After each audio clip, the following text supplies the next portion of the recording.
Kanchipuram వకుడా silks నాణ్యత మా ప్రాధాన్యత. మదీనాగూడ, మియాపూర్, హైదరాబాద్ లో త్వరలో శుభారంభం.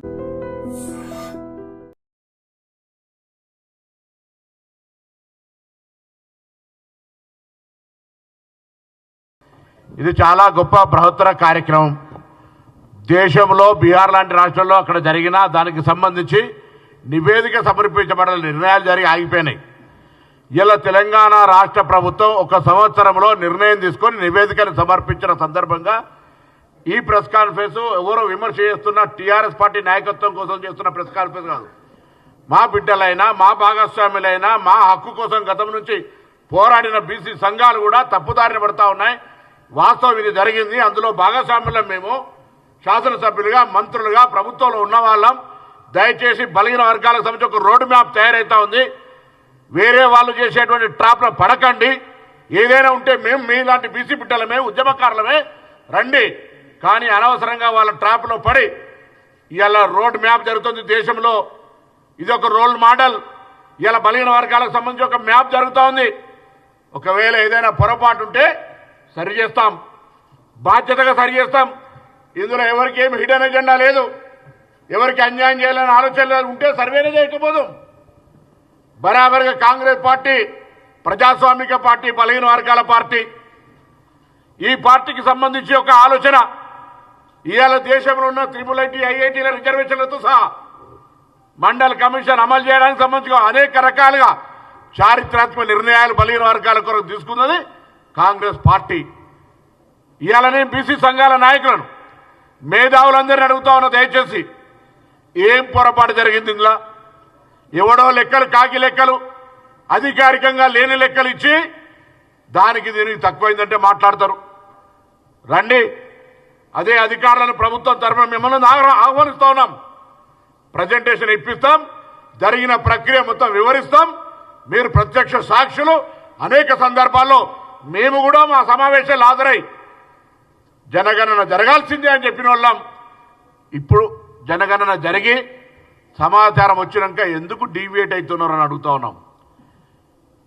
దయచేసి మిమ్మల్ని మళ్ళీ ఒకసారి కోరుతా ఉన్నా, దయచేసి అంశాన్ని రాజకీయం చేసి బలహీన వర్గాల నాయకులుగా, బలహీన వర్గాల మేధావులుగా ఈ అంశానికి అన్యాయం చేసే ప్రయత్నం చేయకండి. మన కుటుంబ సమస్య, భవిష్యత్తు తరాలకు ఒక రోడ్ మ్యాప్ తయారైంది. రోడ్ మ్యాప్లో తప్పుంటే డైరెక్షన్ సరి చేసుకుందాం. తప్పు లేదు, పారదర్శకంగా జరిగింది. మేమందులో భాగస్వాములం, మేమంతా ఉద్యమ నాయకులం. మేము క్షేత్రస్థాయిలో అసలు ప్రభుత్వానికి ఉద్దేశమే అటువంటిది లేనప్పుడు ఎందుకు దానిపైన విమర్శలు చేస్తూ ఉన్నారు? వాళ్ళు చింపేస్తారు. నిజంగా మీరంతా బీసీ నాయకులుగానే, ఏ పార్టీ నాయకులు లేకుండా ఈ కార్యక్రమం చేసుంటే నేనే మీ అందరు ఇళ్లకి వస్తుంటే. టీఆర్ఎస్ నాయకుడు ఒకరు ఉంటారు, ఇంకో నాయకుడు ఒకరు ఉంటారు. వాళ్ళు వచ్చి మీ దగ్గరికి ఇన్నటి వరకు మీరు అధికారంలో 10 ఏళ్ళుంటే ఏ బీసీ సంఘాలకు న్యాయం చేసినారు? ఏ బీసీ సంఘాలకు నిధులు ఇచ్చిండ్రు? అసెంబ్లీ వేదికనా లేదా చార్మినార్ దగ్గరనా? గతంలో ఎప్పుడో బ్రిటిష్ కాలంలో జరిగితే ఆ తర్వాత 2011 సెన్సెస్నే మనం కంటిన్యూ చేస్తూ ఉన్నాము. కానీ అది ఉట్టి సెన్సెస్ మాత్రమే ఉంది, కానీ బీసీ కులగణన అందులో లేదు అనే విషయం అందరికీ కూడా తెలుసు. మరి రాను రాను బీసీల పర్సంటేజ్ పెరుగుతూ ఉన్నా కూడా బీసీలకు సామాజిక న్యాయం, ఆర్థిక న్యాయం, ఉద్యోగ, విద్య, ఇతర రంగాల్లో సరి అయిన న్యాయం జరగడం లేదు అనేటువంటి ఒక ఆలోచనతోటి రాహుల్ గాంధీ గారు తప్పకుండా బీసీ కులగణన జరిగి అందరికీ కూడా సమానంగా అన్ని హక్కులు పొందే విధంగా మనం ఇక్కడి నుంచి నిర్ణయాలు తీసుకోవాలని వారు కోరడం జరిగింది. దాన్ని దృష్టిలో పెట్టుకొని మన ముఖ్యమంత్రి గారు రేవంత్ రెడ్డి గారు అధికారంలోకి రాగానే మరి ఏవైతే రాహుల్ గాంధీ గారు ఇచ్చారో దానిని అమలు చేయడానికి బీసీ కులగణన చాలా పగడ్బందీగా చేయడం జరిగింది. మరి దాన్ని ఈరోజు మేము ఒక రిపోర్ట్ రూపంలో అసెంబ్లీలో పెట్టి మరి స్టేట్మెంట్ రూపంలో దాన్ని వాళ్లకు డిస్కషన్కు పెడితే, డిస్కషన్ కూడా స్టేట్మెంట్ అంటే వినాలి, అయినా కూడా డిస్కషన్కు కూడా పెట్టాం. డిస్కషన్కు పెట్టినప్పుడు వాళ్ళు ఏమైనా తప్పులుంటే చెప్పాలి, సలహాలుంటే ఇవ్వాలి, ఏమైనా సూచనలుంటే చెయ్యాలి. అంతేగాని పూర్తిగా ఏమీ మాట్లాడకుండా ఇది ఒక పనికిరాని కాగితం, ఇది అసలు దీని సరి అయిన పద్ధతిలో జరగనే లేదు, ఈ కులగణన మొత్తానికి కూడా తప్పు, దీన్ని అసలు మేము ఎక్కడా కూడా ఆమోదించము అని చెప్పి వాళ్ళు బాయ్కాట్ చేసి పోవడం ఏదైతే ఉందో బీసీల మీద వాళ్లకు ఎటువంటి ప్రేమ ఉందో అర్థమవుతా ఉంది. ఈరోజు మేము చేసినటువంటి ఈ సర్వేను అమలు చేస్తే మేమిస్తే చచ్చుకుంటా వాళ్ళు కూడా అంత పర్సంటేజు బీసీలకు ఇవ్వాల్సి వస్తుందనేటువంటి ఒక భయంతో దీన్ని పక్కకు పెట్టి మేము బాయ్కాట్ చేస్తూ ఉన్నాము, మా సమగ్ర కుటుంబ సర్వే కరెక్ట్ ఉంది, ఇది తప్పు ఉంది అని చెప్పి మాట్లాడుతూ ఉన్నారు. ఇప్పుడే ప్రభాకర్ అన్నట్టు మేము ఈరోజు రిపోర్ట్ వెంటనే బయట పెట్టాము, మేము చేసిన రిపోర్టు స్టేట్మెంట్ ద్వారా. మరి మీరెందుకు ఆ రోజు సమగ్ర కుటుంబ సర్వే జరిగినప్పుడు మీరు బయట ఎందుకు పెట్టి దాన్ని అసెంబ్లీలో పెట్టి దాన్ని డిస్కషన్ పెట్టి దాన్ని పబ్లిక్ డొమైన్లో పెట్టి దాన్ని ఎందుకు అనుసరించలేదు? మీరు స్కూళ్ళు ఎడ్యుకేషన్ అడ్మిషన్స్ ఇచ్చారా, ఉద్యోగ అవకాశాలు ఇచ్చారా, లేకపోతే వాళ్ళకు లోన్స్ ఇచ్చారా? మరి ఈ విధంగా బీసీలకు రావాల్సిన హక్కులేమన్నా మీరు సమగ్ర కుటుంబ సర్వే జరిపించి ఇచ్చిన సందర్భం ఏమైనా ఉందా అని చెప్పి ఈ సందర్భంగా నేను అడుగుతా ఉన్నాను.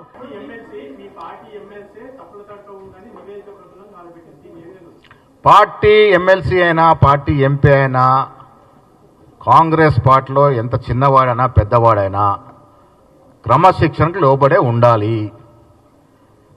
క్రమశిక్షణ తప్పినప్పుడు ఏం చేయాలో కమిషన్ కమిటీ చూసుకుంటుంది. మేము గట్టిగా చెప్తా ఉన్నాము, ఇది అధికారిక శాస్త్రీయబద్ధంగా జరిగిన సర్వే. నేను ఈ రాష్ట్రంలో ఉన్న బీసీ సంఘాలకి బీసీ నాయకులకు చెప్తా ఉన్నాను, రాజకీయ నాయకులు ఉచ్చులో పడొద్దు మీరు. ఇది మొదటిసారిగా కాంగ్రెస్ పార్టీ సాహసోపేతంగా తీసుకున్న నిర్ణయం. ఇది మన జనాభా శాతం అధికారికంగా వ్యక్తపరిచిన సందర్భం. ఇది దీన్ని సద్వినియోగం చేసుకోవాల్సింది పోయి అసలు ఏమీ ఇయ్యలేని రాజకీయ పార్టీలు, ఇన్నాళ్ళు బీసీని అనగదొక్కిన రాజకీయ పార్టీలు, బీసీలంటే పడక బీసీని సర్వనాశనం చేసినటువంటి రాజకీయ నాయకులు మాట్లాడుతూ ఉంటే మీరు ఆ ఉచ్చులో పడొద్దని విజ్ఞప్తి చేస్తూ ఉన్నాను. పొంతలనేని సంఖ్యలు తీసుకొచ్చి మాట్లాడుతూ ఉన్నారు. ఏ ఆధారంగా మాట్లాడుతూ ఉన్నారు మీరు? ఏముంది మీ దగ్గర ఆధారం?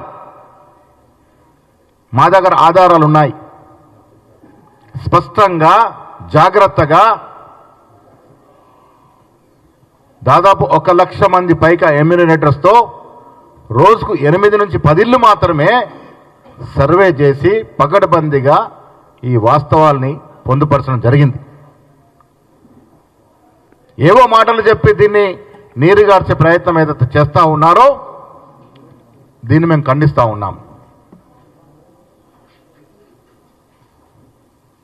ఇదివరకు ఎడారిలో ఉన్నాం మనం. బిందెడు నీళ్లు దొరికితే జాగ్రత్తగా కాపాడుకుంటూ పోయి దాన్ని తలదన్నే విధంగా వివరించకూడదని నేను మా బీసీ మిత్రులకు విజ్ఞప్తి చేస్తూ ఉన్నాను. ఇది ఒక చక్కటి అవకాశం. ఇది రాహుల్ గాంధీ గారి పుణ్యమాని వచ్చినటువంటి అవకాశం. కొన్ని వాస్తవాలు గ్రహించుకోవాలి. రాహుల్ గాంధీ చాలా సీరియస్గా ఈ అంశాన్ని తీసుకొని గత సంవత్సరంన్నర కాలంగా దీన్ని వకాలత చేస్తుంటే ఉత్పన్నమైనటువంటి ఆలోచన. ఇలా అగ్రవర్ణానికి చెందిన ఒక ముఖ్యమంత్రి రాష్ట్రంలో రాహుల్ గాంధీ గారి ఆదేశాన్ని పాటిస్తూ పకడ్బందీగా దాన్ని సర్వే రూపంలో తీసుకురావడం జరిగింది. ఇవాళ ప్రతి బీసీ బిడ్డ దీన్ని స్వాగతించాలి, ఆహ్వానించాలి. తప్పుడు మాటలతో తప్పుదో పట్టించే ప్రయత్నం ఏదైతే ప్రతిపక్షాలు చేస్తూ ఉన్నాయో వారికి మీ ద్వారా నేను సవాలు విసురుతా ఉన్నాను. మీ దగ్గరున్న ఆధారం ఏమిటి? అసలు లెక్క ఏంటి మీ దగ్గర ఉన్నది? తెలంగాణ పత్రాలకు సంబంధించి మీ పార్టీ ఎమ్మెల్సీ అంటే నిప్పు పెట్టిన పరిస్థితి కనపడుతుంది. చెత్తబుట్టలో ఇది జ్ఞానారెడ్డి సంబంధించిన ఇది సర్వే అని చెప్పేసి కూడా మాట్లాడుతున్నారు. నిజంగా ఎంత దుర్మార్గంగా మాట్లాడుతున్నారంటే, ఇప్పటి వరకు దేశంలో బీసీ కులగణన 1931 తర్వాత ఏది సోషియో ఎకనామిక్ సంబంధించి బ్రిటిష్ కాలంలోనే జరిగింది. ఆ తర్వాత అఫీషియల్గా అథెంటిక్గా ఉన్న కులగణన ఏదైనా జరిగిందంటే ఇప్పుడే జరిగింది. అది ఇల్లు పోయి సర్వే చేసిర్రు. మరి గవర్నమెంట్ అధికారులను పంపించి సర్వేలు చేయించినాం. ఏడ తగ్గింది పార్టీ ఎమ్మెల్సీనే చెప్తారు. ఇక మా పార్టీ కాదా ఆయన డిసైడ్ చేసుకోవాలి. ఇప్పుడు నా బాధ, ఎందుకంటే నేను కూడా మల్లన్న కోసం చాలా కష్టపడ్డాం, పనిచేసినాం. పార్టీలో మాట్లాడాలనుకున్నప్పుడు పార్టీ లైన్లో ఉండాలి. లేదా మీకు డౌట్స్ ఉంటే ఇది ఎట్లా చేసినామని ఆయనను కూడా 2-3 మీటింగ్లో పిలిచినాం. నేనే కదా పంచాయతీరాజ్ శాఖ మినిస్టర్గా ఉన్నప్పుడు కూడా ఉండిగా ఆయనను కూడా 2-3 మీటింగ్లకు వచ్చిండు.